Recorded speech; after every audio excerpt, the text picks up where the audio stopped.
An empty velvet box should have been the cruelest thing my parents did that night. It was not. The cruelest part was how certain they were that I would sit there, smile politely, and accept being erased in front of 40 witnesses. What they did not know was that my grandmother had already seen the whole storm coming, and she had left me the one thing that could tear their perfect performance apart. My name is Amber Sterling. I am 33 years old, and by the time I crossed the state line into Georgia, the muscles in my neck and shoulders were locked into tight, aching knots. The drive from Raleigh to Savannah takes roughly 5 hours on a clear highway, but it always feels like dragging my car through wet cement when I'm heading back into the gravitational pull of my family.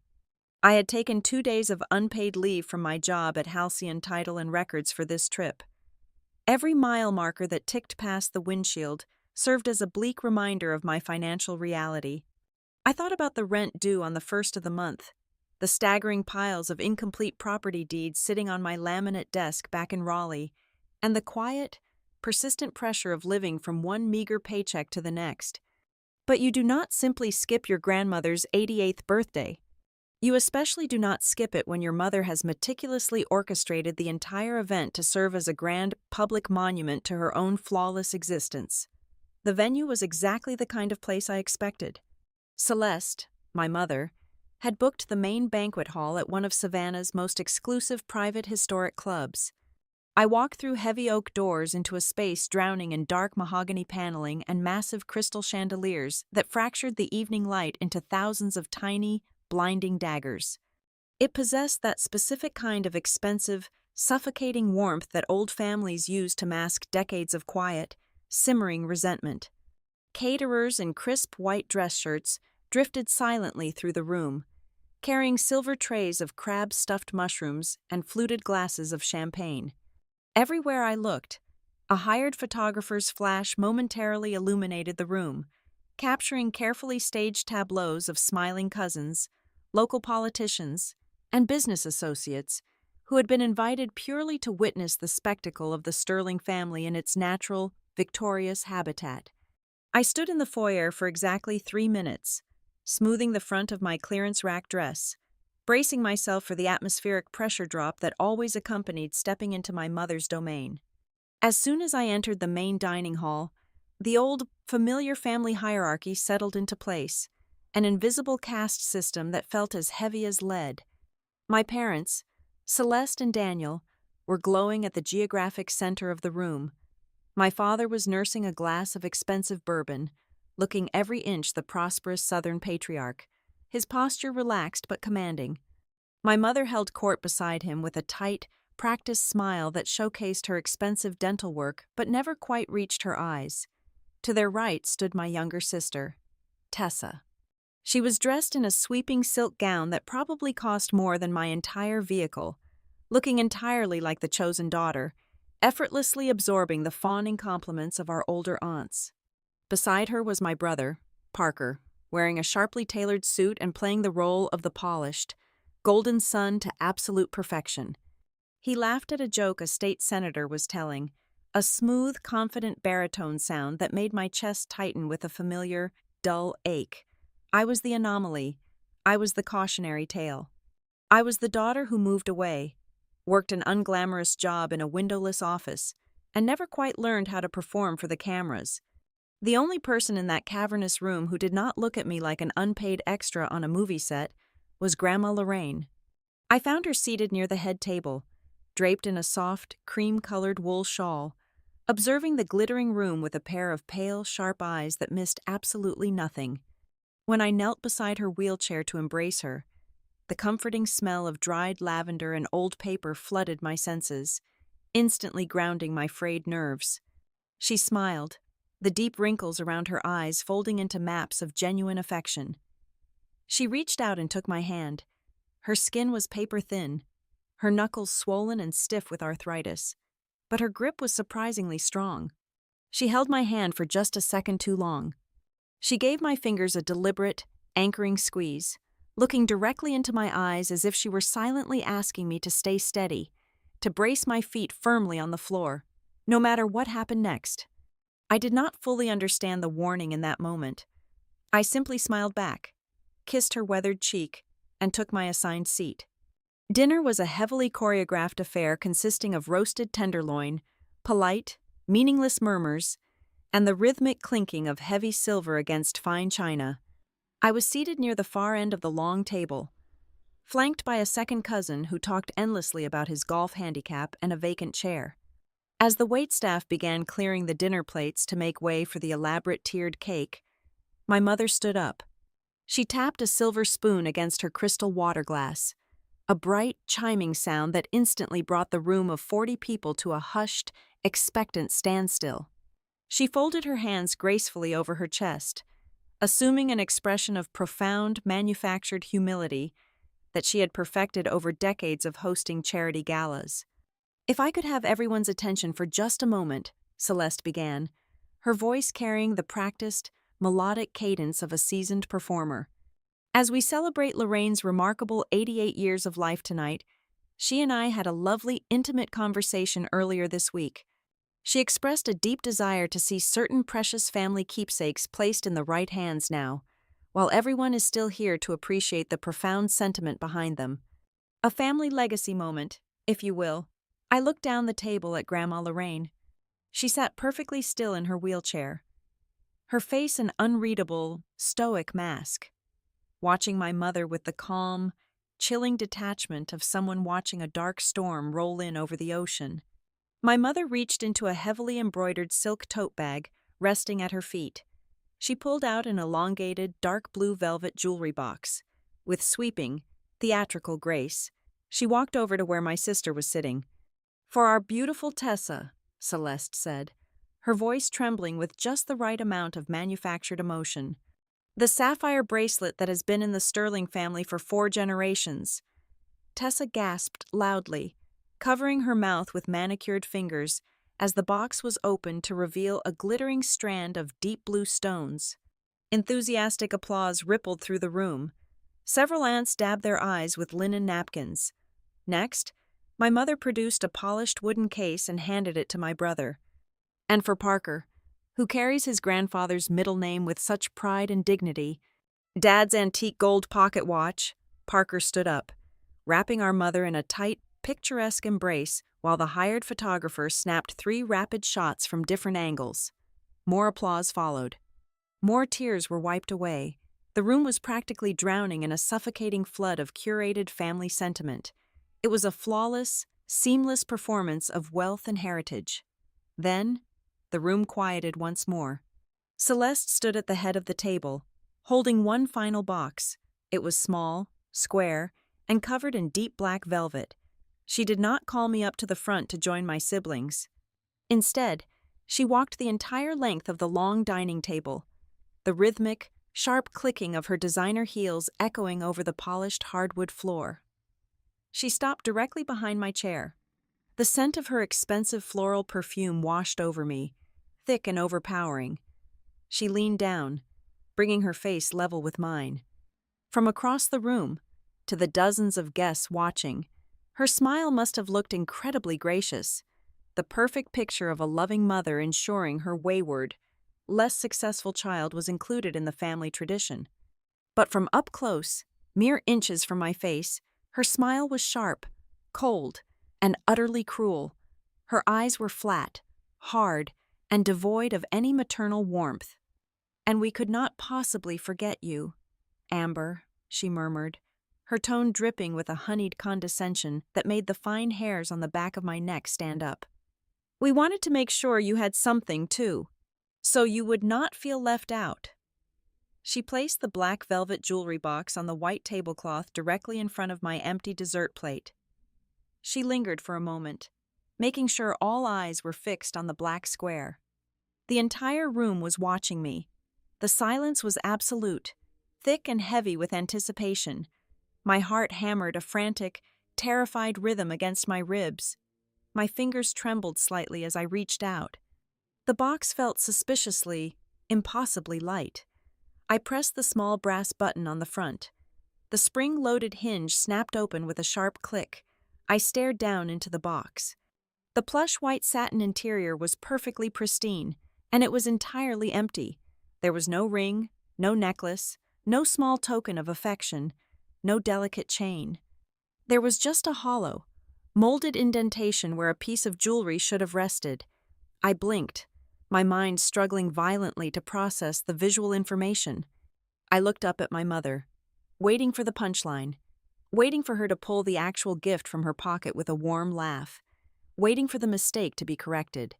Instead, Celeste straightened her posture, projecting her voice so it carried cleanly and clearly to the very back of the hushed banquet room.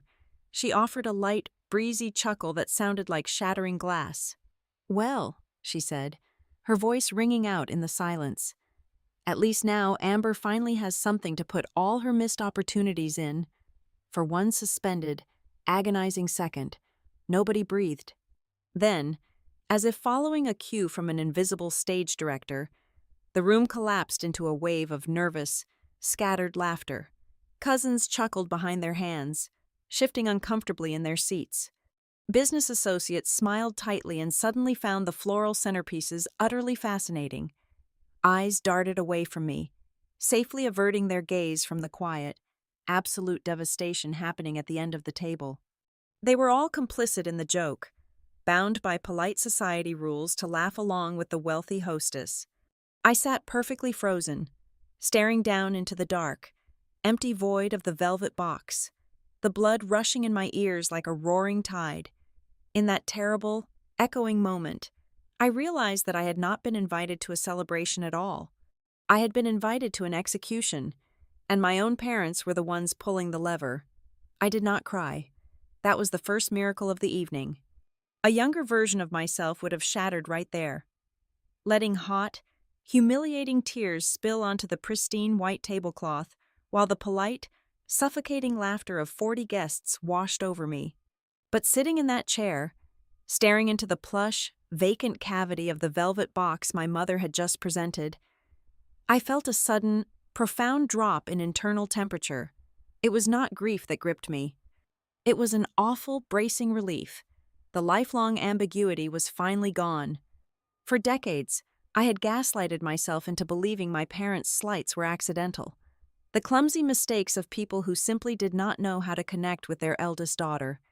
Tonight, under the blinding glare of crystal chandeliers, the math finally became undeniably clear. The humiliation was not a tragic byproduct of the gift. It was the gift.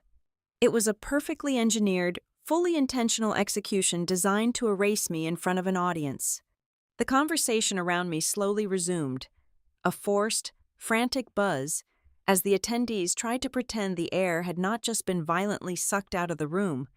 My mother glided back to her seat at the head of the table, her posture triumphant, her mission accomplished. I kept my hands folded tightly in my lap, anchoring myself to the present moment so I would not float away into the shock. Then, something brushed against my thigh. Beneath the heavy drape of the linen tablecloth, hidden entirely from the glittering room, a hand found mine. It was papery, warm, and distinctly frail. Grandma Lorraine. She did not turn her head to look at me. Her face remained turned toward the center of the room, her expression pleasantly vacant, playing the role of the tired, fading matriarch. But her fingers worked quickly and with surprising dexterity, prying my clenched fist open just enough to press a small, sharply folded square of paper deeply into my palm. She closed my fingers over it and gave my hand one steady, deliberate squeeze. There was no tremor in her grip. It was the firm, commanding grip of a conspirator passing a torch in the dark. I waited exactly 3 minutes to move. When the waitstaff began circulating to distribute thick slices of towering lemon cake, creating a natural distraction, I quietly pushed my chair back and excused myself. The walk out of the banquet hall felt like navigating through deep water. I was hyper-aware of the eyes tracking my retreat, undoubtedly assuming the fragile, unsuccessful daughter was running off to weep in a bathroom stall. I reached the ladies' room, walked into the farthest corner stall, and slid the heavy metal lock firmly into place. The overhead fluorescent lights buzzed with a harsh, clinical hum, a sharp contrast to the romantic, deceptive dimness of the dining room. I took a slow, rattling breath, uncurled my sweating fingers, and looked down at the paper. I had desperately expected a word of comfort. I had expected an apology for my mother's cruelty, perhaps a desperate plea from my grandmother not to take the insult to heart. I unfolded the thick stationery. There was no affection scrawled there. There was only a blunt directive written in my grandmother's tight, spidery cursive. Under the lining, "Call Nora Bell tonight." I read the words twice, my pulse suddenly thrumming a frantic rhythm in my throat. I smoothed the paper, tucked it securely into the lining of my bra, and washed my hands with icy water until the trembling in my wrists subsided. When I returned to the table, the black velvet box was exactly where I had left it, looking like a tiny open grave next to my untouched dessert plate. I sat down and pulled the box closer to my chest, shielding it from the rest of the room with the angle of my body, to anyone else casting a pitying glance my way. I was simply a pathetic woman obsessing over her own inadequacy. But I looked closer. The white satin lining inside the lid and along the side walls was completely seamless. However, the base padding, the elevated square meant to hold a ring or a pendant, sat slightly crooked. The edge where the dark velvet met the white satin had been restitched with thick, clumsy black thread, completely lacking the precision of a professional jeweler. I reached into my purse, my fingers closing around the cold, textured metal of a small nail file. Keeping my hands low beneath the rim of the table, I wedged the pointed tip of the file down into the right corner of the box. I applied a fraction of pressure. The false bottom popped upward with a soft, yielding tear. Beneath the satin, resting inside a shallow hollow carved into the cardboard base, were two small items. One was a tiny, intricately cut brass key. The other was a black, fingernail-sized memory card. A cold shock of adrenaline spiked through my chest. I slipped both the key and the card into the palm of my hand, pushed the ruined satin bottom back into place, and snapped the velvet box shut with a definitive click. I looked up. Down the length of the long table, Grandma Lorraine was holding a china teacup. As I caught her gaze, she slowly lowered the cup, her pale eyes locking directly onto mine. She gave the absolute faintest dip of her chin. A fraction of an inch, a silent, seismic confirmation. None of this was an accident. The empty box was not a cruel joke. It was a secure delivery mechanism. My mother thought she was using the empty velvet to reduce me to absolutely nothing, but my grandmother had used my mother's own staggering malice to hand me the ammunition required for a war. For the remainder of the evening, I watched the party through an entirely different lens. The suffocating veil of polished family manners had been ripped away, and the ugly, grinding machinery beneath was suddenly glaringly obvious. I noticed how my father's jaw clamped shut, a muscle ticking furiously in his cheek. Every single time Grandma Lorraine leaned over to speak to the silver-haired attorney seated near the end of the table, I noticed how my mother monitored those specific interactions like a starving hawk, swooping in with a tray of chocolate truffles or a loud, breathless anecdote to violently shift the conversation away from whatever the lawyer and my grandmother were discussing. The room was not filled with warmth. It was filled with panic. As the night finally wound down, the performances reached their sickening peak. Across the room, Tessa was holding her wrist up to the chandelier light, snapping dozens of photos of the sapphire bracelet to post online. I could already imagine the saccharine captions she was typing about legacy, heritage, and endless family love. Parker was huddled with a state senator, laughing deeply and casually, checking the time on the antique pocket watch. I did not care. The heavy, suffocating resentment that had choked me for a decade simply evaporated, replaced by a cold, sharp focus. I slipped my coat over my shoulders, tucked the empty box into my pocket with the hidden key and the note, and walked out the heavy oak doors. I did not say goodbye to my parents. I did not need to. I was suddenly vividly aware that the most important gift given in that room was the one nobody else had been allowed to see. The drive back to my budget motel on the outskirts of Savannah was a dark blur of towering pines and lonely, flickering highway streetlights. The moment I parked my car and locked the deadbolt of my cheap room, I pulled my phone from my bag. It was nearly 11 o'clock at night. I dialed the number for Nora Bell. Grandma's longtime estate lawyer, half expecting the call to go directly to a sterile, automated voicemail. She answered on the second ring. Her voice was not thick with sleep. She sounded sharply alert, the sound of paper shuffling in the background indicating she was sitting at a desk, waiting for this exact moment. "Amber," Nora said, her tone smooth, flat, and chillingly calm. "I assume you found the bottom." "I have a brass key and a memory card," I replied, my voice shaking for the first and only time that night. "Listen to me very carefully," Nora instructed, the casual southern warmth entirely stripped from her words, leaving only steel behind. "You need to be at my office at 8 o'clock sharp tomorrow morning. Do not go back to the club. Do not go to your mother's house. Do not answer any phone calls from your father or your siblings. And above all else, Amber, you tell absolutely no one." I arrived at Nora Bell's law office at exactly 8 o'clock the following morning. The firm occupied the second floor of a restored colonial building on Bull Street, far removed from the glittering tourist traps near the river. The air conditioning was running high, making the quiet reception area feel like a refrigerated vault. Nora did not offer me coffee.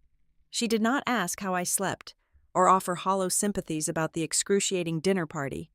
She simply unlocked the heavy oak door to her private office, ushered me inside, and extended her hand across a massive mahogany desk. I reached into my coat pocket and dropped the tiny brass key and the black memory card into her palm. Nora slipped the memory card into a thick, encrypted laptop that was deliberately disconnected from the firm's internal network. While the files loaded, she placed the brass key on the green leather blotter between us. Her voice was perfectly level, devoid of any dramatic inflection, which somehow made the gravity of the situation feel infinitely heavier.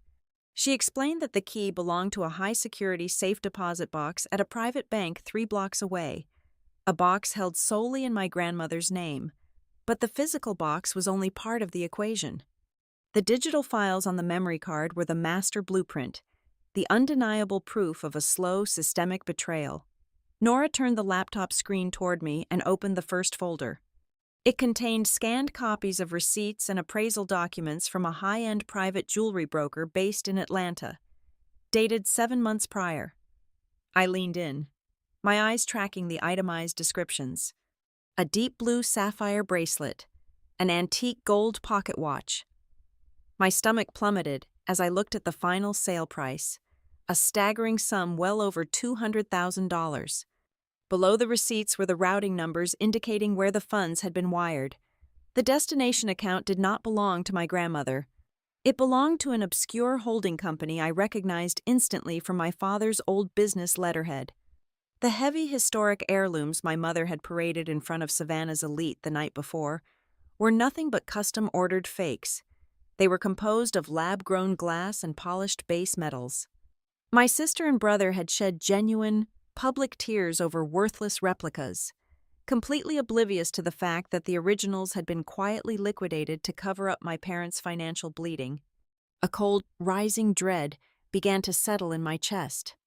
Nora continued clicking through the files, her sharp legal mind narrating the disaster with clinical precision. She explained that my grandmother had not been slipping into senility. Despite the narrative my parents had been eagerly planting among our extended relatives for the past 24 months. Exactly 2 years ago, Lorraine started noticing small, impossible inconsistencies. A missing pearl brooch, unexplained, maximum limit cash withdrawals from ATMs she had never visited. Then came the relentless, suffocating pressure from my mother to sell the sprawling while historic family home on Mercer Lane. Celeste insisted it was for safety, claiming the stairs were a hazard, and that moving Lorraine into a luxury assisted living facility was the only responsible, loving choice. But Lorraine saw the greed bleeding through the false concern. She knew they needed the massive capital tied up in the real estate to save my father from bankruptcy. Nora pulled a thick, blue-backed legal binder from her desk drawer and slid it toward me. It was a completely rewritten, bulletproof trust agreement. I flipped open the heavy cover. The house on Mercer Lane was no longer part of the general estate pool.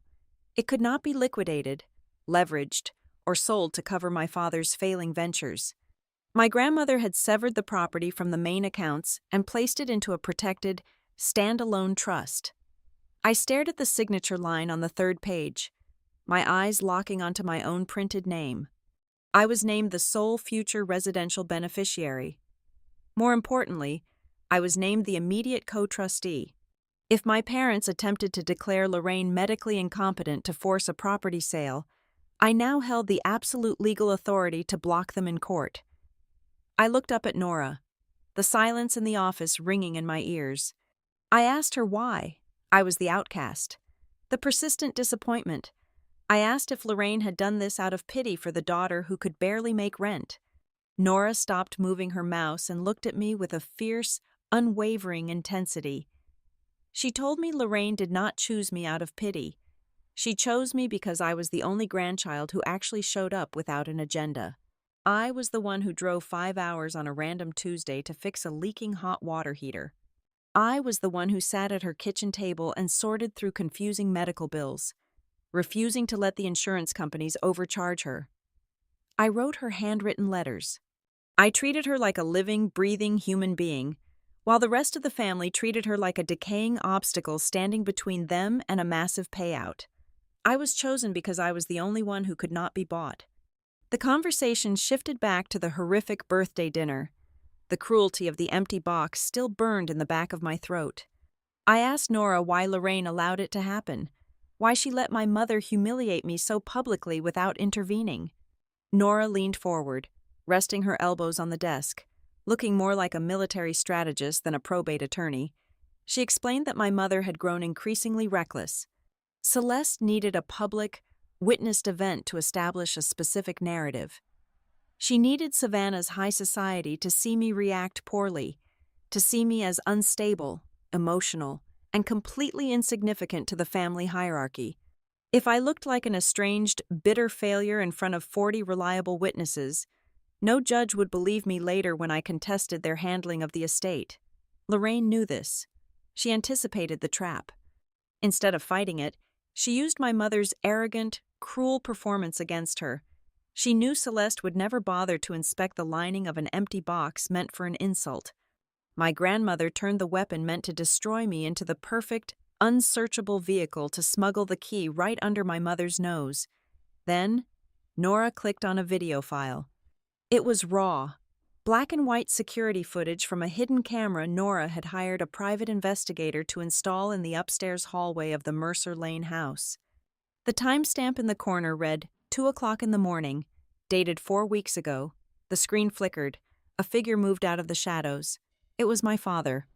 He was wearing dark clothes, moving with hurried, frantic movements that completely shattered his polished, patriarchal image. I watched in absolute sickening silence as Daniel dragged a heavy, locked cedar chest out of my grandmother's bedroom. That chest, I knew, contained decades of bearer bonds, original land deeds, and sentimental gold pieces. He hoisted it into his arms, his face briefly illuminated by a security light shining through the window, and carried it down the stairs. He hauled it out the back door, fleeing into the pre-dawn darkness like a common burglar robbing his own mother. We left the office an hour later and walked the 3 blocks to the bank. The heavy steel vault doors felt entirely appropriate for the secrets we were guarding. When the bank manager left us alone in the small, windowless viewing room, I used the brass key to unlock the long metal box. Inside lay the original, wet ink trust documents, backup hard drives of the accounting fraud, and the undeniable, concrete proof of my parents' crimes. I walked out of the bank and stepped into the glaring midday sun with a heavy canvas tote bag slung securely over my shoulder. The awful, crushing weight of inadequacy that had defined my entire adult life was completely gone, replaced by the cold, heavy iron of a new truth. The empty velvet box was not a joke at all. It was a meticulously planned delivery system for evidence, authority, and power. My grandmother had seen the vultures circling her home, and she had quietly, methodically armed me for a war she had already decided must be fought. I spent the next 48 hours sealed inside my cheap motel room, transforming the wobbly laminate desk into a war room. With the heavy canvas tote bag emptied across the mattress, I applied the exact skills I used every single day at my unglamorous job at the Title and Records Office. I was trained to find the hidden fault lines in property deeds, to track buried liens, and to spot the obscure shell companies developers use to hide their footprints. Now, I was turning that professional, clinical scrutiny onto my own flesh and blood. The pattern that began to emerge from the dense stacks of bank statements, printed emails, and legal filings went far beyond simple theft or casual family cruelty. It was a highly orchestrated, multi-million-dollar corporate stripping of an 88-year-old woman's life. The first major thread I pulled unraveled a massive real estate conspiracy. Buried in a thick manila folder labeled with a cryptic alphanumeric code were printouts of emails my father had exchanged with a boutique commercial builder called Redcliffe Development Group. The dates on the correspondence stretched back 14 months. I laid out a series of attached architectural renderings across the bedspread. They showed the Mercer Lane property, a sprawling historic lot shaded by ancient oaks, completely bulldozed. In its place stood a sleek, densely packed complex of luxury townhomes. My father was not simply planning to sell his mother's house. He had already negotiated the zoning variances, the environmental impact surveys, and the demolition schedule. He was treating the estate as a distressed asset that he already completely owned. Suddenly, the insidious whisper campaign my mother had been conducting for the past year made terrifying, perfect sense. I remembered the hushed, tragic tones she used at Thanksgiving and Easter, leaning in to tell various aunts and uncles that our grandmother simply would not be safe living alone much longer. She had been laying the psychological groundwork, priming the extended family to view the inevitable eviction as an act of profound, agonizing love. She framed the destruction of our grandmother's sanctuary as the most responsible solution, conveniently omitting the fact that the elderly woman in question was completely lucid, managed her own daily affairs, and had repeatedly fiercely refused to ever leave her home. But to execute a hostile guardianship and force the sale of the house, my parents needed a clear runway. They needed to ensure that no one with legal standing could intervene or contest their authority. That was where the second folder came in. It contained draft paperwork, unfiled affidavits, and notes jotted in my father's distinct, sharp handwriting. As I read the pages, the blood drained from my face, leaving me cold and lightheaded. They were compiling a psychological dossier on me. The notes outlined a fabricated narrative portraying me as deeply unstable, financially desperate, and prone to irrational, emotional outbursts. They were drafting arguments to present to a judge, claiming that any objection I might raise regarding my grandmother's care was just the erratic flailing of a bitter, alienated daughter who was trying to extort money from the estate. The full, sickening reality of the birthday party clicked into place like a heavy steel deadbolt sliding home. The velvet box, the audience of 40 influential witnesses, the incredibly cruel, perfectly timed joke about my missed opportunities. It was never just about making me feel small. It was a calculated, strategic provocation. If I had reacted the way a normal person would have, if I had screamed, thrown a glass of wine, or broken down into hysterical, ugly tears, my mother would have simply sighed, shaken her head in feigned tragedy, and added my public meltdown to their dossier. They had designed a crucible to force an explosion, proving to the entire room that I was utterly unfit to handle anything serious, let alone act as a co-trustee or a medical proxy. My stoic silence at the table, the sheer, freezing paralysis of my emotions, had not just saved my dignity, it had unwittingly ruined their legal strategy. The deeper I dug into the ledgers, the darker the betrayals became. A second layer of profound fraud emerged when I found a thick stack of invoices submitted for my grandmother's supposed medical support. There were bills for specialized in-home nursing care spanning 20 hours a week, physical therapy sessions, and expensive ergonomic mobility equipment. I cross-referenced the dates and the vendor names using my laptop. The nursing agency did not exist. The physical therapy clinic had been permanently closed for 3 years. The expenses were wildly inflated, heavily duplicated, or entirely fabricated out of thin air. I tracked the routing numbers attached to the payments for these fake invoices. The money was bleeding directly out of my grandmother's checking accounts and flowing into a series of limited liability companies that were completely submerged in debt. They were the holding companies for my father's failing commercial investments. My parents were literally draining the cash meant to keep an elderly woman safe and comfortable, using it to plug the gaping holes in their own sinking financial ship. They were stealing her present to finance their illusions of grandeur. I gathered the most damning documents, packed them securely into my bag, and drove back to Bull Street. When I laid the Redcliffe Development emails and the forged medical invoices on the mahogany desk, Nora Bell did not even flinch. She simply adjusted her glasses, her eyes scanning the proof of the felonies with cold, calculating precision. My immediate burning instinct was to storm into my parents' pristine, heavily mortgaged colonial house and throw the forged medical bills directly in their faces. I wanted to scream until my throat bled. I wanted to watch the smug, flawless masks slide off their faces as they realized I knew exactly what they were doing and exactly how low they had sunk. Nora raised a hand, stopping my frantic pacing before I could even articulate the thought. She told me that confronting them now would be a catastrophic mistake. If they knew we had the documents, they would immediately begin shredding their own files, moving the remaining money offshore, and accelerating their timeline to have my grandmother declared legally incompetent before we could stop them. "We do not fight them in the living room," Nora said, her voice dropping into a low, commanding register that echoed off the wood-paneled walls. "We fight them on paper. We fight them in the probate courts. We build a timeline so dense, so heavily corroborated, and so entirely bulletproof that it can survive the scrutiny of a judge, a forensic accountant, and the unforgiving court of family opinion." She instructed me to go back to my life in Raleigh.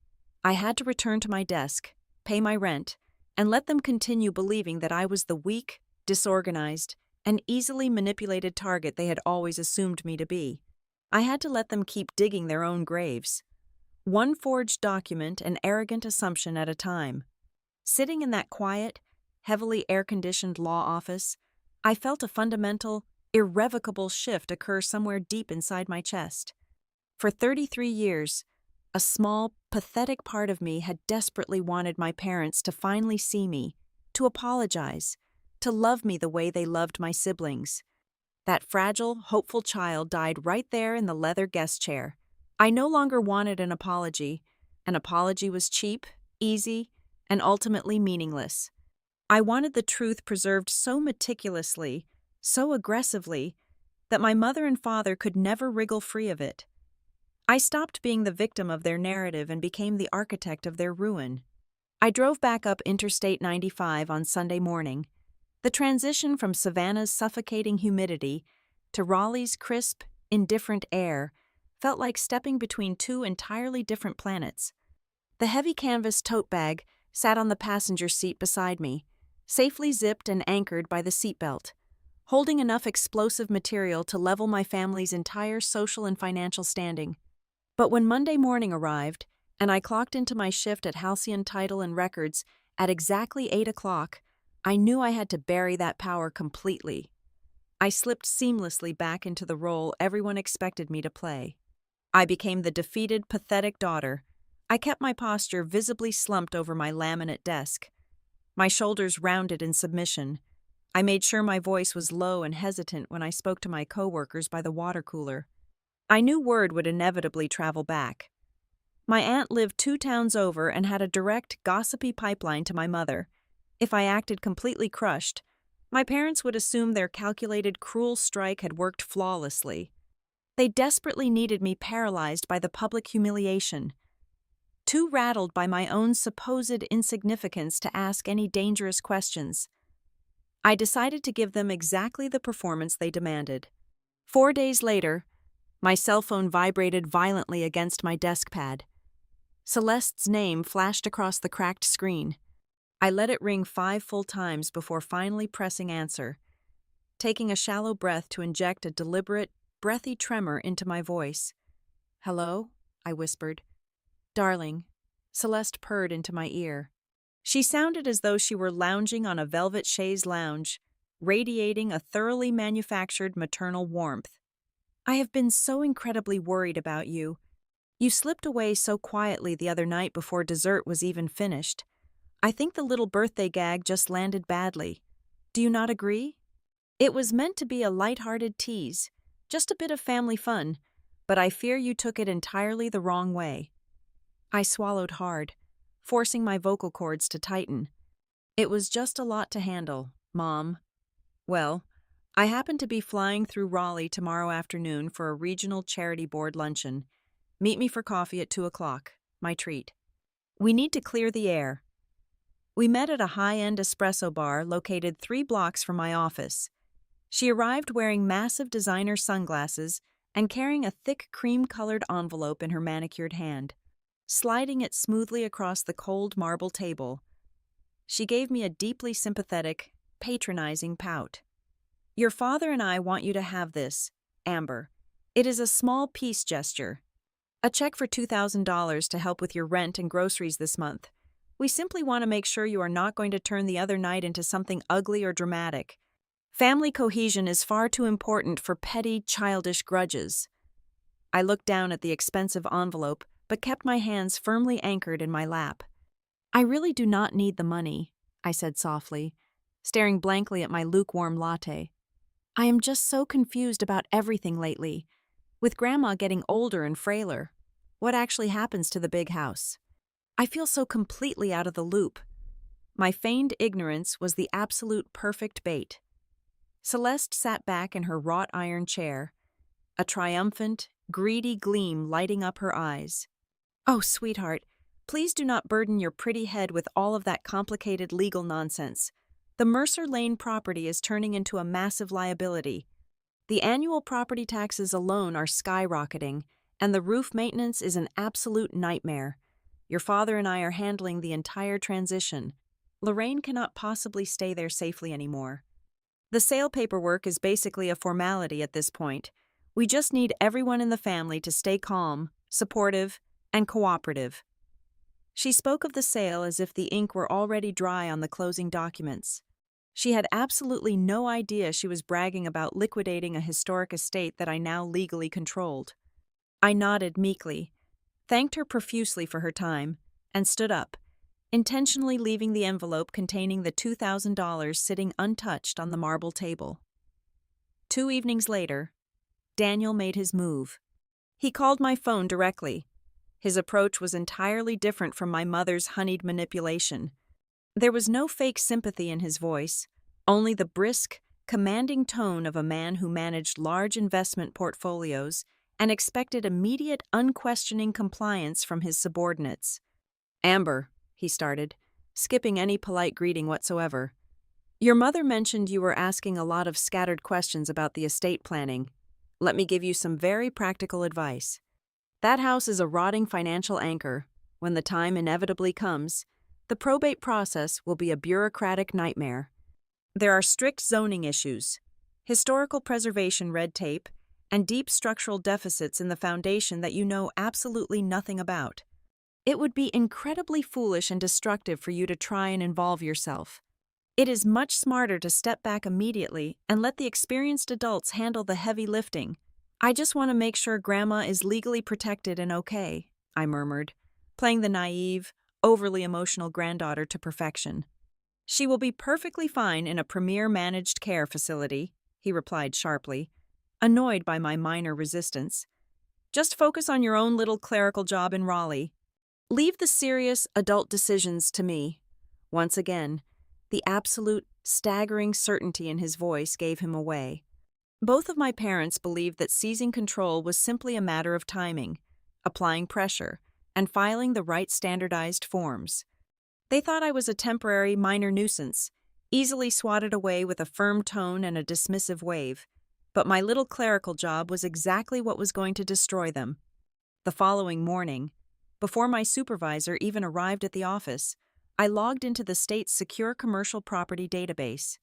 I used my highly specialized knowledge of convoluted title transfers, property deeds, and corporate registry loopholes to dig deeply into the specific holding company Nora and I had identified back in Savannah. It took me 4 grueling hours of cross-referencing obscure tax identification numbers and digging through archived county records, but I finally struck absolute gold. 18 months ago, long before the heirloom jewelry was fenced, my father had attempted to quietly attach a massive secondary mortgage lien to the Mercer Lane property. He had used a ghost entity registered in Delaware, a shell company directly and undeniably connected to his own failing commercial investment group. The lien had been unceremoniously rejected by the county clerk's office due to a single missing signature from the primary title holder, my grandmother. He had tried to steal the equity right out from under her, failed completely, and then immediately pivoted to the long game of forcing a full contested sale. I printed the rejected lien documents, the official timestamps, and the corporate registry matches, slipping the thick, damning stack of papers safely into my leather briefcase. While I was quietly building an airtight, undeniable paper trail, my siblings were struggling to process the fallout of the party in their own deeply flawed, predictable ways. Parker texted me late on a Friday night, likely after a few drinks. "Hey," his message read, "just checking in. The dinner was really weird. I honestly did not realize Mom was going to do that with the velvet box. It looked really cruel in hindsight. Hope you are doing okay and holding up." It was a pathetic, half-baked apology from a golden boy who was finally starting to feel the tarnish on his reputation. He knew the spectacle was deeply wrong, but he completely lacked the spine to confront our parents about it. I read the message, locked my screen, and did not reply. Tessa, however, took the exact opposite route. She sent a lengthy, aggressive voice memo the following Saturday afternoon. "Honestly, Amber, you are ruining the entire memory of the party for everyone. The whole family is walking on eggshells because you always have to play the tragic victim. It was just a joke. Get over it already. You are purposely making my special heirloom moment feel toxic just because you are jealous of my relationship with Mom." She was doubling down, aggressively protecting her precious illusion, because facing the terrifying truth would mean admitting she was nothing more than a pawn wearing a piece of worthless glass on her wrist. I sat alone in my cramped, quiet apartment, listening to the heavy rain hit the window glass, feeling a strange, absolute serenity wash over me. My parents were moving forward with blind, arrogant confidence, entirely unaware that they were marching directly into a legal minefield. They truly thought I was sitting in the dark, licking my wounds, permanently paralyzed by their cruelty. I realized then that a screaming confrontation in their living room would be entirely counterproductive. Showing them my hand now would only give them precious time to scramble, to aggressively cover their tracks, to hire fixers, and to craft a brand new lie. My absolute best revenge was total silence. It was complete compliance. It was nodding politely while they spun their arrogant webs. I would happily let them keep performing, keep forging documents, and keep plotting the lucrative sale of a house they could never legally touch. I would let them push all their stolen chips into the center of the table. I just had to wait patiently for the exact moment when the lies they relied on transformed into inescapable, jagged traps closing tightly around their own ankles. Exactly 14 days after my mother bought me a cup of coffee to buy my silence. My phone rang at 6 o'clock in the morning. It was my aunt. Grandma Lorraine had suffered a minor ischemic stroke during the night. She was currently conscious, but severely fatigued, and had been admitted to the neurology wing of Savannah General Hospital for observation. I did not panic. The old version of me would have dissolved into a puddle of anxious tears, rushing blindly toward the crisis. Instead, I methodically packed a small overnight bag, grabbed the heavy canvas tote containing the legal binders, and made the drive south in 4.5 hours. When I walked into the glaring fluorescent light of the hospital corridor, my mother was already performing her favorite role. She was cornering a young, exhausted resident near the central nurse station.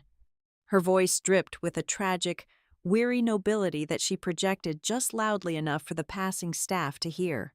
She was explaining that her mother was simply too frail to return to the sprawling, hazardous property on Mercer Lane. She told the doctor that the family was fully prepared to make the difficult, agonizing choices, and that she would be acting as the primary point of contact for all discharge planning and long-term care facility transfers. She was locking the trap shut, planting the administrative seeds to force the sale of the estate. I stepped up to the fiberglass counter. I did not raise my voice, nor did I acknowledge my mother right away. I pulled a thick, blue-backed document from my bag and slid it smoothly across the desk toward the attending physician.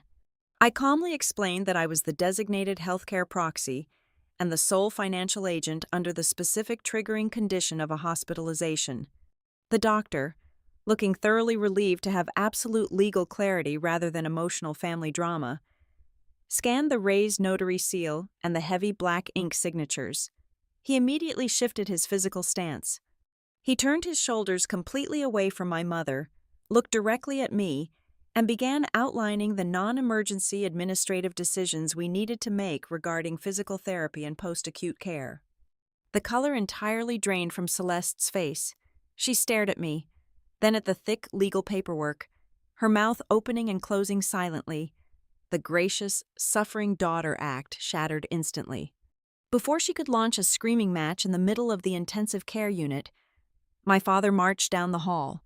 Daniel took one look at the shifted power dynamic, his face flushing a deep, dangerous shade of crimson.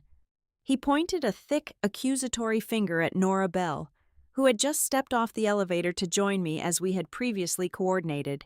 Daniel loudly accused the attorney of preying on a confused, vulnerable elderly woman. He threatened to have Nora disbarred for manipulation, claiming the proxy documents were the result of elder abuse and coercion. Nora did not even blink. She did not raise her voice to match his bluster. She opened her own structured leather briefcase and calmly produced a meticulously organized timeline. She handed my father copies of 3 separate, independent capacity evaluations. They had been conducted by board-certified geriatric psychiatrists over the past 8 months. She pointed a perfectly manicured finger to the witness signatures on the trust amendments, explaining that a retired Superior Court judge had been present for the signing to ensure absolutely no claims of coercion could ever be made. She shut him down completely on the spot, leaving him sputtering useless threats in the middle of the linoleum floor while the nursing staff watched in quiet judgment. While my parents retreated to the hospital cafeteria to frantically regroup, Parker caught my arm. He pulled me into an empty, sterile waiting room down the hall.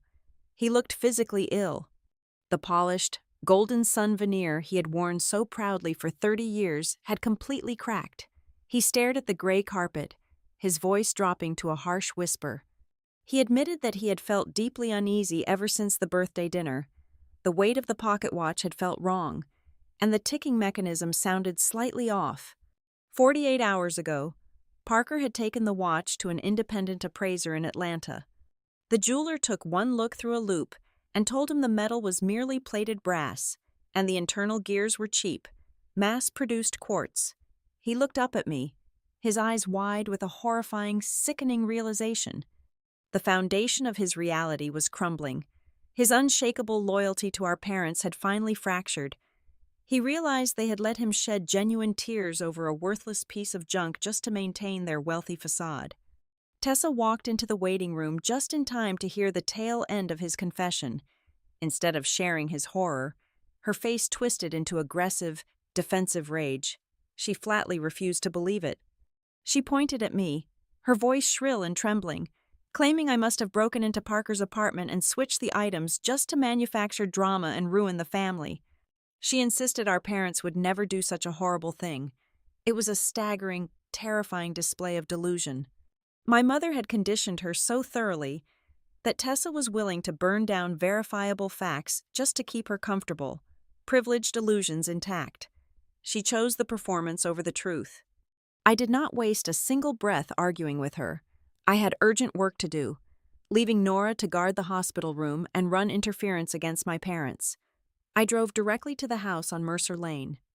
I used the hospital crisis as the absolute perfect cover. Knowing my parents were pinned down at Savannah General, I spent the next 3 hours completely securing the perimeter of the estate. I hired an emergency locksmith to change every single deadbolt on the exterior doors, paying him in cash to expedite the labor. I reprogrammed the central security system with entirely new access codes that only I possessed. I walked through the quiet, dusty rooms with my phone camera, systematically inventorying the remaining contents. I recorded sweeping videos of the study, the dining room, and the master suite. I carefully documented the rectangular, unfaded clean spots on the vintage wallpaper where expensive oil paintings used to hang. I photographed the empty velvet indentations inside the silver chest in the dining room. I was sealing the vault and documenting the pillage before the looters could return for a second pass. When I finally drove back to the hospital late that evening, the visiting hours had ended. Nora had ensured my parents were escorted out by security when they tried to bypass the proxy directives. The private room was dim and quiet. The medical monitors beeped with a steady, reassuring rhythm. Grandma Lorraine was awake, looking incredibly small and fragile against the stark white hospital sheets. I sat down in the plastic chair beside her bed. She reached out, her hand trembling slightly from the neurological fatigue, and gripped my wrist. Her speech was slightly slurred from the stroke, but her pale eyes were entirely sharp, burning with an intense, unyielding clarity. She told me to listen to her very carefully. She said I had spent my entire adult life wasting my energy, trying to figure out how to make the family love me properly. She squeezed my wrist, her grip tightening with a sudden, fierce strength that defied her failing body. She told me to stop wanting their love. It was a useless currency. She told me my only job now was to stand my ground and make absolutely sure they could not steal what they did not build. I sat on the floor of the Mercer Lane study, surrounded by decades of my grandfather's life packed tightly into heavy cardboard banker's boxes. Since securing the house during the hospital crisis, I had spent every evening after clocking out of my regular job meticulously combing through the physical records my father had not managed to haul away in the middle of the night. The room smelled of old paper, lemon polish, and the quiet dignity of a man who had built his wealth slowly and honestly. I was looking for loose ends regarding the property deed, but what I found was a crater that threatened to swallow the entire family. I pulled a thick brass-bound leather ledger from the very bottom of a locked mahogany drawer. It was labeled simply with my grandfather's initials. Opening the heavy cover, I discovered the detailed records of a local scholarship fund Grandma Lorraine had established shortly after he passed away over a decade ago. The trust was meant to be a modest, stable endowment, designed specifically to honor his working-class roots. It was dedicated to providing grants for trade school students from low-income families down in coastal Georgia. These were young men and women who just needed a few $1,000s to buy welding gear, nursing scrubs, or carpentry tools to start their lives. It was a quiet, profoundly noble legacy. But as I flipped past the first 5 years of pristine ledger entries and entered the records from 4 years ago, the math began to warp into something grotesque. The withdrawal started as a slow, unexplained drip and rapidly accelerated into a massive financial hemorrhage. I sat cross-legged on the Persian rug, my eyes tracking the devastating, undeniable shift in the columns. There were dozens of fake reimbursement requests filed directly by my mother. There were bloated vendor invoices for community outreach galas that had never actually taken place. But the most staggering drain came under the vague, impenetrable heading of administrative expenses, authorized entirely by the signature of my father. Suddenly, the desperate, frantic push to bulldoze this historic property and sell it to Redcliffe Development Group snapped into a terrifying new focus. It was not just about saving his current commercial business from standard bankruptcy. It was about keeping himself out of a federal penitentiary. I found a calendar notation in the back of the ledger indicating that the scholarship fund had an independent board review approaching in less than 90 days. Community donors and local oversight committees were going to ask to see the books. My father needed a massive, immediate injection of liquid cash to quietly replace the stolen endowment money before the auditors arrived. He was going to use the sale of my grandmother's home to cover up his systemic embezzlement of her husband's legacy. A wave of profound physical nausea washed over me, so strong that I had to rest my forehead against the cool wood of the desk. I had spent my entire life believing my parents were simply terrible people on a personal level, snobs crippled by their own narcissism and desperate to maintain a polished social veneer at the expense of their eldest daughter. I thought their cruelty was confined to our dining room table, but this was an entirely different magnitude of evil. They were literally stealing the futures of young mechanics and electricians. They were pillaging a dead man's honor. They were weaponizing my grandmother's deepest, most sacred values to finance their own failures. The next morning, I carried the leather binder straight to Nora Bell. She took one look at the bloated administrative withdrawals and the forged board signatures, and the color drained from her typically composed face. Within 2 hours, she brought in an outside forensic accountant named Marcus. For 5 grueling days, Marcus sat in a windowless conference room, tearing the financial history apart down to the very last cent. The audit trail he built was a masterpiece of investigative devastation. It drew a thick, undeniable red line directly from the scholarship trust accounts into the crumbling foundation of Daniel's real estate ventures. The forensic audit also exposed my mother's terrifying complicity in stark, undeniable numbers. The stolen funds did not just plug corporate leaks. Tens of thousands of dollars had been funneled into personal, offshore accounts to maintain the suffocating image of affluent control she relied upon so desperately. The catered country club parties, the sweeping designer silk dresses, the aggressive donations she made to her own elite social circles, all of it was financed by the stolen dreams of working-class students. She was wearing stolen tuition money on her back, smiling for the cameras while the fund bled dry. The sheer, horrifying scale of the criminality finally broke the last remaining pillar of family loyalty. 3 days after the accountant issued his preliminary report, Parker called me from a prepaid burner phone. He asked to meet at a sterile, fluorescent-lit diner halfway between Raleigh and Savannah. When he slid into the cracked vinyl booth opposite me, he looked like a man who had not slept in a month. The radiant golden boy confidence was entirely extinguished, replaced by a hollow, haunted exhaustion. He pushed a silver flash drive across the sticky table without making eye contact.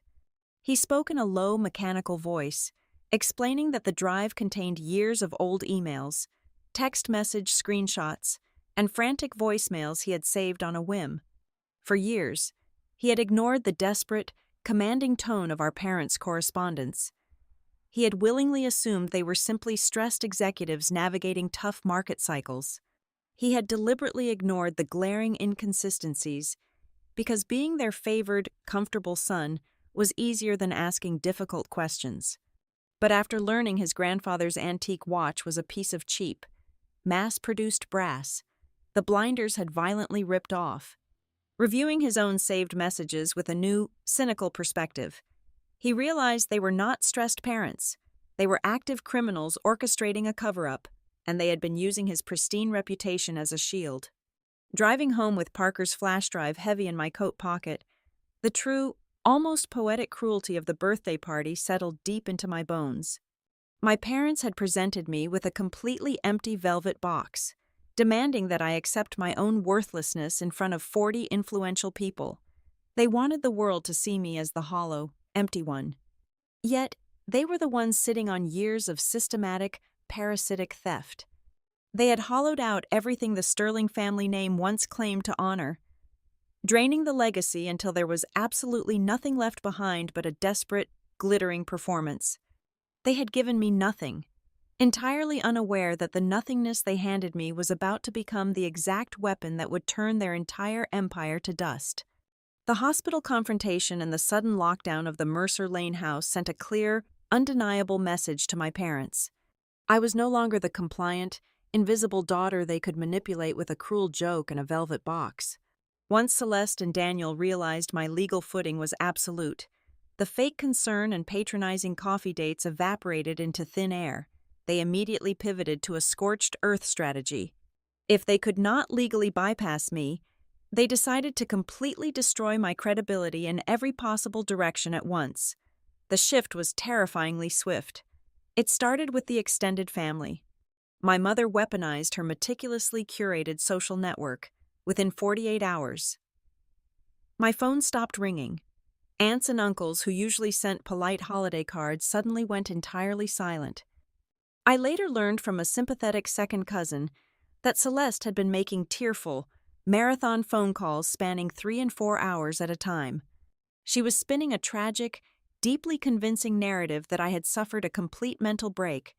She told everyone that I was aggressively exploiting my grandmother's stroke to seize control of her finances, and that I was holding an elderly, fragile woman hostage out of deep-seated jealousy and spite. She painted herself as the heartbroken, exhausted matriarch, just trying to protect her mother from a deranged child. My father's approach was far more surgical and infinitely more dangerous. He did not care about the emotional gossip circuit. He went directly for my livelihood. On a Tuesday morning, I was called into the glass-walled office of my supervisor at Halcyon Title and Records. My heart hammered against my ribs like a trapped bird. My boss, a stern woman with 20 years of experience in the cutthroat real estate business, pushed a printed email across her polished desk. It was sent from an anonymous burner address, but the aggressive, litigious tone and specific legal vocabulary were unmistakably Daniel. The email strongly implied that a rogue employee at Halcyon was currently stealing sensitive commercial property documents and had become dangerously obsessed with a private family estate dispute, posing a massive liability to the firm. For 10 agonizing minutes, I thought I was going to be fired, losing the only independent income keeping me afloat. I pictured having to pack my desk into a cardboard box and walk out into the Raleigh heat, utterly defeated. But I took a deep, steadying breath, opened my leather briefcase, and showed my supervisor the notarized proxy documents Nora Bell had drafted. I showed her the documented harassment logs, the unhinged voicemails from my parents, and the clear timeline of events. She read through the materials in absolute silence, her eyes tracking the undeniable proof of a coordinated smear campaign. When she finally looked up, her expression softened from corporate suspicion to genuine empathy. She recognized a predatory, desperate tactic when she saw one. Instead of terminating me, she quietly granted me an indefinite remote work arrangement and the flexible hours I desperately needed to keep fighting.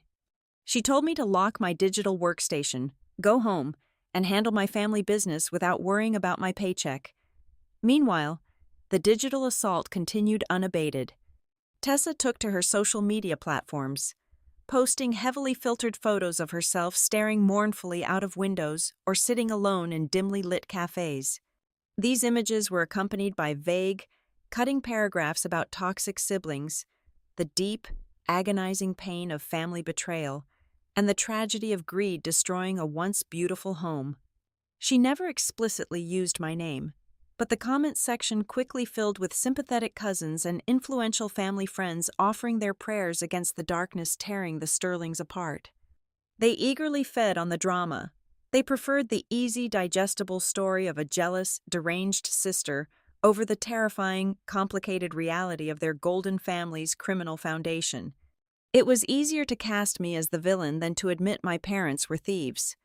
The sheer volume and intensity of the smear campaign began to suffocate me. There were late nights sitting on the floor of my cramped apartment when the old, familiar hurt returned with crushing, suffocating force. The paranoia seeped deeply into my bones. I checked my rearview mirror constantly when driving to the grocery store. I jolted awake at 3 a.m, my chest tight with panic, wondering if exposing the massive scholarship fraud and the property theft would permanently sever every single biological tie I had left. Was the truth actually worth becoming the most hated person in my own bloodline? Would I spend the next 40 years completely isolated, cast out by dozens of relatives who fundamentally believed I was a monster? I brought this heavy, suffocating exhaustion to Nora Bell during our weekly Friday morning strategy call. I told her I felt like I was drowning in their lies, that the sheer weight of public opinion was crushing my resolve. Nora stopped my spiraling with a tone so sharp and unsympathetic it practically cut through the cellular connection. She told me to stop thinking in terms of family peace. Family peace, she explained, was an illusion they had always used to keep me quiet and compliant. She ordered me to start thinking strictly in terms of sequence. Our job was not to win a popularity contest on the internet. Our job was to preserve the forensic evidence, freeze their financial leverage points, and patiently, ruthlessly choose the singular, perfect moment when their public denial became physically and legally impossible. That moment presented itself exactly 5 days later. I received a heavy cream-colored envelope in the mail, postmarked from Savannah. It was a formal invitation from my mother. She had scheduled a private memorial reception at the Mercer Lane house for the following weekend. The wording on the thick cardstock was absolutely grotesque. She claimed the gathering was to honor Grandma Lorraine's life and legacy while she was still with us, and, crucially, to facilitate a healing family dialogue about the necessary transition of the estate. I knew exactly what that meant. She was planning to use the emotional, heavy weight of a pre-funeral gathering to corner me in front of the extended family, applying maximum public pressure to force me into signing the Redcliffe Development sale papers. She wanted an audience to watch me finally break. The old Amber would have panicked, refused to attend, or begged Nora to send a threatening cease and desist letter to block the gathering. But the new Amber, the one forged in the cold, hard reality of the forensic accountant's audit, recognized the absolute strategic perfection of their arrogance. Instead of resisting the plan, I picked up my phone and called my mother's number. When she answered, I made sure my voice sounded hollow, defeated, and utterly exhausted. I let out a long, shaky sigh. I told her the pressure from the family was simply too much for me to bear anymore. I told her I was tired of fighting everyone, that I was finally open to a practical compromise, and that I was willing to sit down and discuss signing the property transfer papers during the reception so we could all just move on. The triumphant, greedy relief in Celeste's voice was unmistakable. She did not even try to hide it. She practically purred her approval into the receiver, promising me that the family would welcome me back into the fold with open arms once I finally did the right, mature thing. I agreed meekly, said goodbye, and hung up the phone. I stared at the dark screen of my device, a cold, hard smile spreading across my face. By promising to yield, I had just guaranteed that every single person who needed to hear the truth, my parents, my siblings, the local politicians, the board members, and the gossiping relatives, would be willingly lured into the exact same room at the exact wrong moment for them. The trap was fully set, and they were sprinting eagerly right into the center of it. Grandma Lorraine passed away peacefully in her sleep exactly 3 days before the scheduled reception. The stroke had simply been too much for her 88-year-old heart to endure. When the hospital called me at 4 o'clock in the morning, I sat on the edge of my bed and let the tears fall in the quiet darkness of my motel room. The grief was a heavy physical ache in my chest, a profound sorrow for the only person in our bloodline who had ever truly seen me. Yet, beneath the tears, there was absolutely no panic. My hands did not shake as I packed my bags. Her death solidified the cold iron in my spine. I was steadier than I had ever been in my entire life, because I knew exactly what had to happen next. Because of her passing, my mother's transparently manipulative pre-funeral gathering abruptly transformed into an actual memorial service.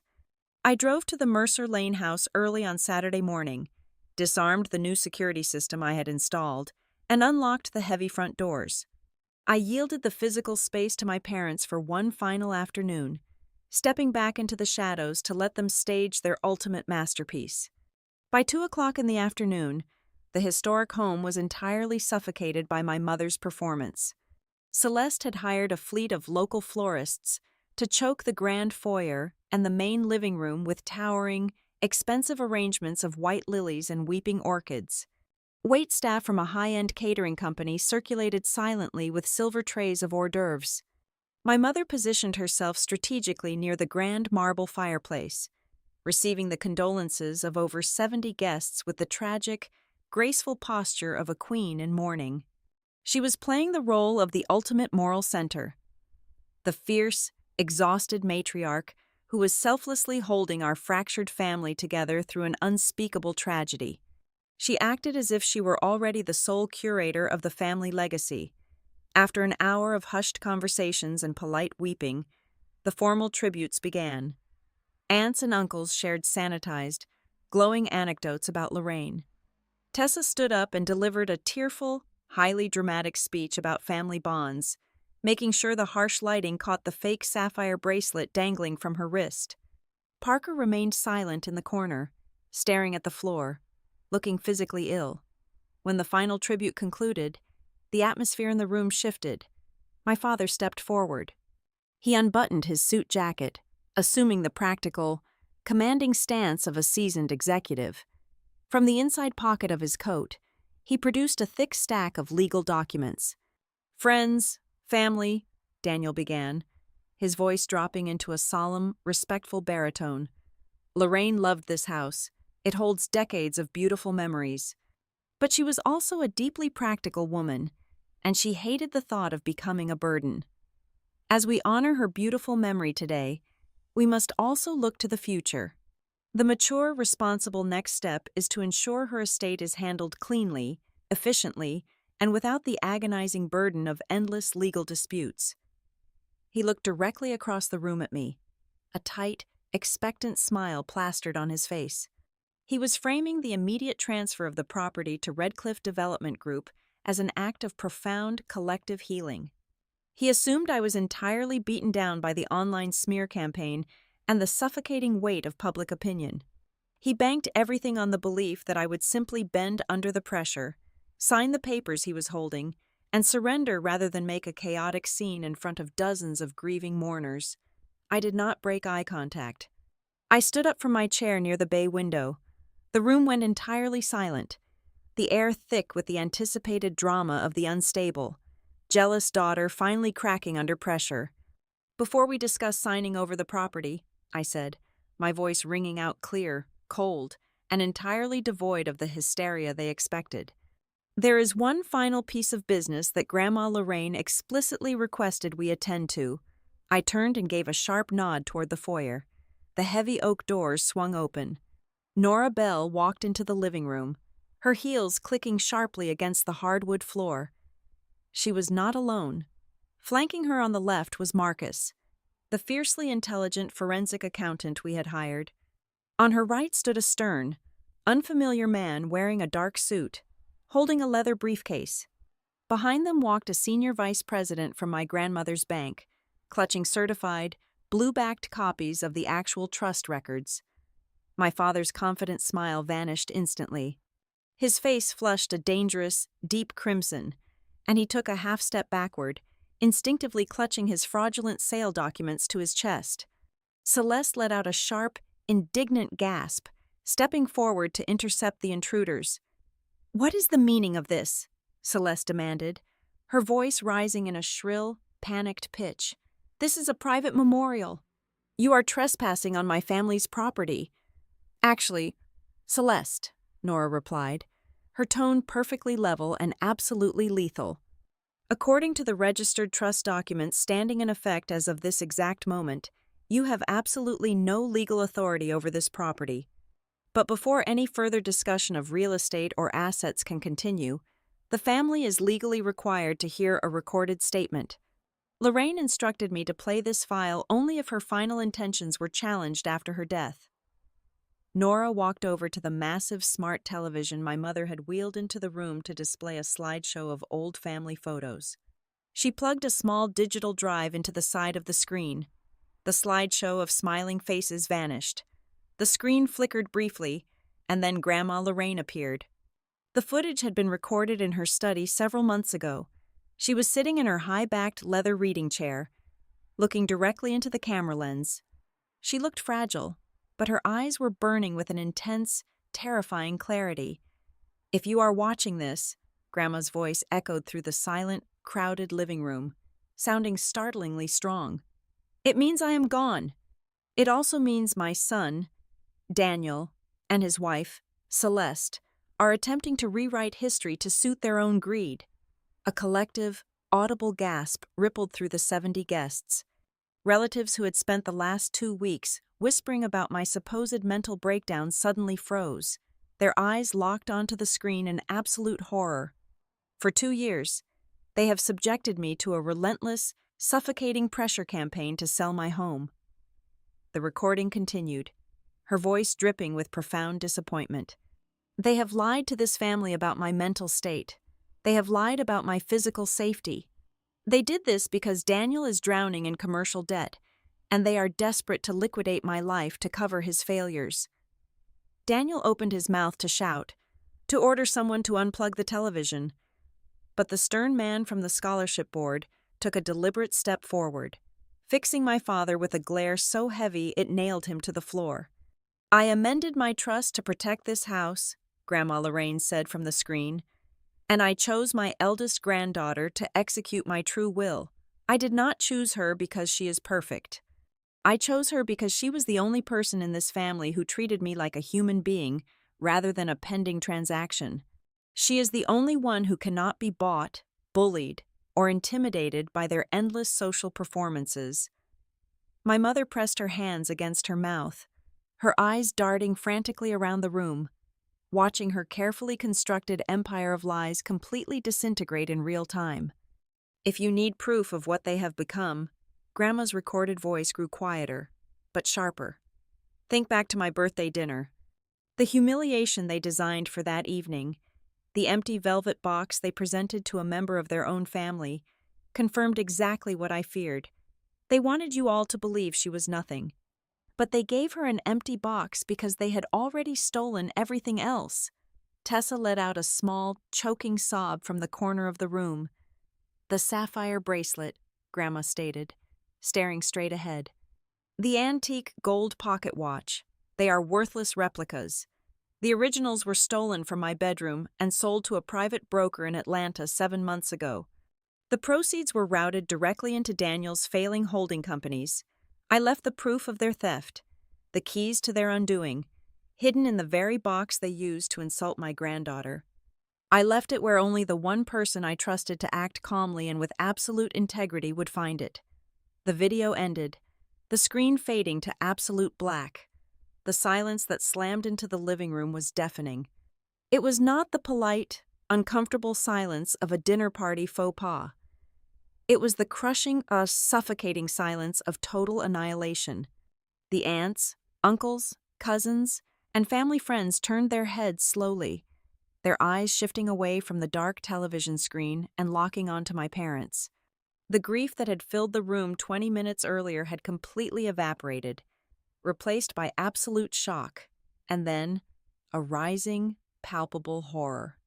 The relatives realized in one agonizing, collective moment that the grand Sterling family mythology had never been cracked by my supposed drama, jealousy, or instability. It had been violently shattered by the undeniable, documented truth, spoken directly from the grave in Grandma Lorraine's own voice. The dark screen cast a heavy, suffocating shadow over the living room. For a long, agonizing moment, the only sound was the sharp, collective intake of breath from the 70 people gathered in the foyer. Nora Bell did not give the shock time to settle into confusion. She stepped directly into the center of the Persian rug, her presence commanding absolute authority. She opened her leather-bound portfolio, her voice crisp and clinical, slicing through the heavy floral scent of the room. "Pursuant to the final, recorded wishes of Lorraine Sterling," Nora announced, looking directly at my parents, "I am formally presenting the irrevocable terms of her trust. Amber is now the sole legal steward of the Mercer Lane property. She controls absolute occupancy. This house cannot be listed, leveraged, or sold under any pressure from Celeste or Daniel. Furthermore, the suspicious withdrawals from the Memorial Scholarship Fund have been officially referred for civil recovery." The man in the dark suit stepped forward next. He introduced himself as the ethics chairman of the scholarship board. He did not shout, but his quiet disgust was devastating. He announced an immediate, sweeping investigation into the forged administrative expenses and stated the board's unwavering intent to pursue full financial restitution from my parents. Before my father could formulate a defense, the bank vice president spoke up. He calmly informed the room that as of 9 o'clock this morning, the financial institution had frozen 7 different linked accounts belonging to Daniel's real estate group, pending a comprehensive review of the fraudulent medical invoices documented in the forensic audit. The invisible, suffocating hierarchy that had defined our family for 3 decades collapsed in a matter of seconds. Parker moved first. He stepped away from the corner of the room, walked deliberately past our parents, and stopped directly in front of me. He did not whisper. He projected his voice so that every single aunt, uncle, and cousin could hear him. "I am sorry," Parker said, his voice breaking with genuine, unpolished shame. "I should have seen what they were doing. I should have asked questions. I let them use me, and I left you alone to fight them. I am so sorry." Across the room, Tessa physically crumbled. The sparkling water glass she was holding slipped through her fingers, shattering against the hardwood floor. She stared down at the fake sapphire bracelet fastened around her wrist, her chest heaving as she began to hyperventilate. The realization hit her with the force of a freight train. Her entire favored status, her identity as the cherished, perfect daughter, was built entirely on a foundation of theft and lies. She had been bought with cheap glass, while our parents stole the actual family legacy. She sank into a velvet armchair, hiding her face in her hands, completely crushed by the unbearable weight of public shame. Celeste, entirely unable to accept defeat, tried to launch one final desperate attack. She lunged forward, her manicured finger pointing sharply at my chest. Her face was distorted with a wild, cornered fury. "This is a complete fabrication," she shrieked, her voice echoing harshly off the high ceilings. "Amber orchestrated this entire spectacle out of pure, vicious jealousy. She manipulated a dying woman to steal our home." She waited for the room to rally behind her. She waited for the familiar murmur of agreement from the relatives who had blindly consumed her gossip for weeks. But the accusation simply died in the stale air. No one rushed to her side. No one offered a comforting hand. The dozens of guests just stared at her with a mixture of pity and absolute revulsion. They could not unhear my grandmother's steady, heartbreaking voice. They could not unsee the towering stack of certified financial records resting on the coffee table. The polished socialite mask had melted away, revealing the desperate, greedy thief underneath. Daniel did not attempt to defend her. He did not puff out his chest, quote property law, or threaten Nora Bell with a lawsuit. The commanding patriarch of the Sterling family simply turned his back on his wife, his children, and the 70 witnesses. He walked toward the heavy oak doors before the catered dessert was even served. He did not leave on principle. He left as a small, pathetic, and entirely cornered man who had finally run out of versions of the story that still worked. In the chaotic, exhausting weeks that followed, my parents tried every tactic in the book to regain control. They offered massive financial settlements. They attempted to send hush money disguised as generous gifts. They deployed third-party mediators, begging for private family reconciliation on entirely false terms. I refused every single overture. I refused to gloat. And I refused to engage in screaming matches over the telephone. I chose the much cleaner, sharper revenge of absolute consequences. I established rigid, unbreakable boundaries. I enacted a permanent loss of access. They were legally barred from the property, frozen out of the trust, and left alone to face the devastating civil lawsuits marching toward them. Over the next 8 months, the heavy, suffocating atmosphere of the Mercer Lane house finally lifted. I moved out of my cramped apartment in Raleigh and took up permanent residence in Savannah. I hired contractors to restore the original woodwork and repair the roof, paying them with funds legally allocated by the estate. I worked closely with the scholarship board, sitting in on their monthly meetings to ensure the working-class students of coastal Georgia received the grants my grandfather had intended for them. Slowly, methodically, we rebuilt the endowment under strict, unyielding oversight. I turned the small, sunlit back parlor into a private study. I lined the walls with glass-fronted bookshelves, filling them with Grandma Lorraine's leather ledgers, her handwritten letters, and decades of framed photographs documenting the true, honest history of our family. It became a sanctuary of truth, a quiet place where the genuine legacy was preserved and protected from those who wished to sell it for parts. On the exact 1-year anniversary of the terrible dinner party at the historic club, I stood in the grand foyer of my home. The afternoon sun was streaming through the leaded glass windows, casting warm, golden light across the polished floors. I opened the top drawer of the antique mahogany console table resting near the front door. Inside the drawer, resting on a bed of fresh cedar shavings, sat 3 items. I placed Grandma Lorraine's original, sharply folded handwritten note next to the tiny brass safe deposit key. Finally, I set the black, once empty velvet box right beside them. I looked down at the box. My pulse was completely steady. The terrible, crushing humiliation I had felt staring into that empty void 12 months ago was entirely gone.